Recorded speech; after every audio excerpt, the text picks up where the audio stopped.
उसका हिंदी में अनुवाद बताएं तो।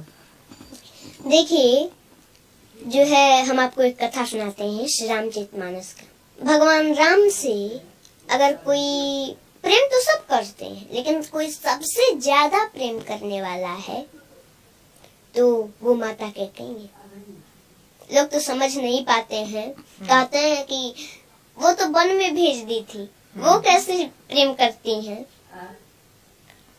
तो वही सबसे ज्यादा प्रेम करती है। वो वन में भेजी थी तो भगवान राम को दिए हुए वचन को पूरा करने के लिए वो वन में भेजी थी। वही सबसे ज्यादा प्रेम करने वाली। सभी लोग, सभी माताएं अपने बच्चे को दूध भात खिलाती हैं बड़े प्रेम से। वैसे ही एक बार माता कैकेयी भी भगवान राम को अपने गोद में बैठा करके और दूध भात खिला रही थी। भगवान राम एक गिलास खाए, 2 गिलास खाए, 3 गिलास खाए, चौथे में हाथ पकड़ लिए। बोले, माँ, आपने कभी हमसे ये नहीं पूछा कि राम तुमको कुछ चाहिए? तो माता कैकेयी बोली कि अरे पुत्र, अरे राम, तुमको कुछ चाहिए तो जल्दी बोलो, क्या चाहिए? तुमको कुछ चाहिए, जल्दी बोलो। तुम्हें मांगने में देरी हो सकती है, मुझे देने में देरी नहीं हो सकती। भगवान राम बोले, माँ, पहले मेरी कसम खाओ कि जो मैं मांगूंगा वो दोगी। माता कैकेयी बोली, हाँ राम, मैं तेरा कसम खाती हूँ, जो तुम मांगोगे वो हम देंगे तुमको। मांगो, क्या चाहिए? भगवान राम बोले, माँ, लेकिन जो मैं मांगने जा रहा हूँ अगर वो आप दे दोगी तो संसार में कोई भी आपका नाम, अपने बच्ची का नाम नहीं रखेगा। तो कैकेयी माता बोली, मुझे मंजूर है राम, बताओ ना क्या चाहिए।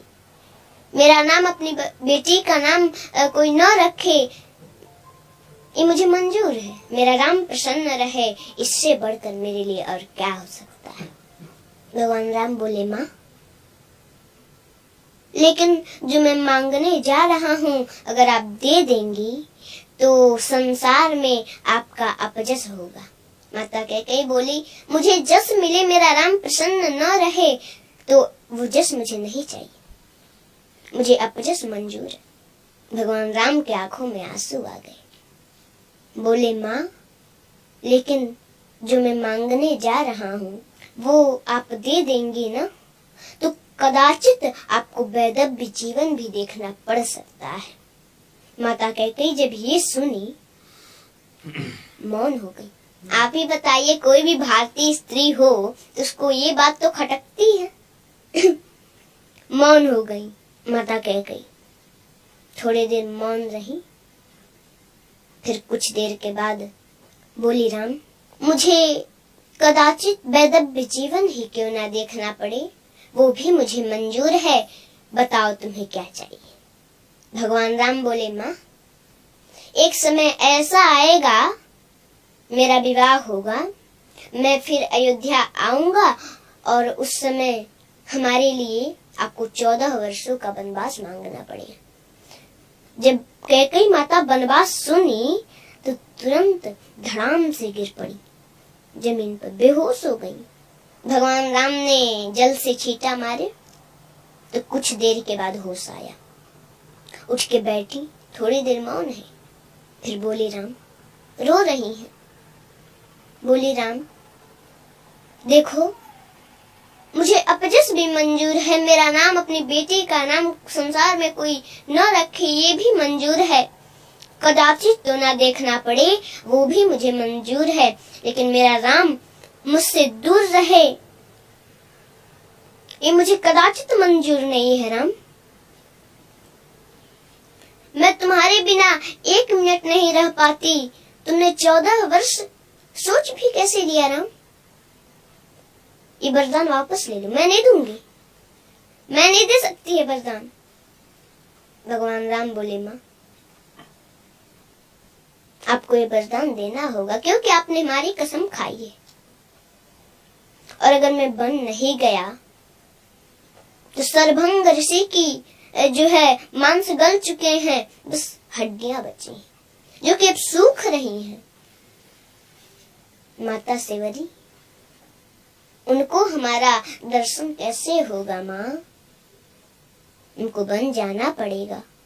उस दिन से माता कैकेयी भगवान राम से थोड़ा हट हट के रहने का प्रयास करने लगी कि वो समय आए और मेरे दिल के टुकड़े टुकड़े न हो जाएं और मैं राम को दिया हुआ वचन पूरा न कर सकूं, उसको दिया हुआ वरदान पूरा न कर सकूं तो क्या होगा? थोड़ा हट हट के रहने का प्रयास करने लगी और वो समय आया, वरदान मांगी। पहले तो भगवान राम को सूचना मिला था कि उनका राज्याभिषेक होने वाला है, लेकिन प्रसन्नता मयान गताभिषेकतस्तथा न ममले वनवास दुःखत मुखाम्बुजश्री रघुनंदनस्य मे सदास्तु सा मंजुल मंगल प्रदा। जब भगवान राम को ये सूचना मिली कि उनका राज्याभिषेक होने वाला है तो उनके मुख पर प्रसन्नता नहीं थी, लेकिन पुनः उसके अगले दिन उनको सूचना मिल गई कि 14 वर्षों का वनवास मिल गया, तो उनके मुख पर थोड़ा सा उदासी भी नहीं थी।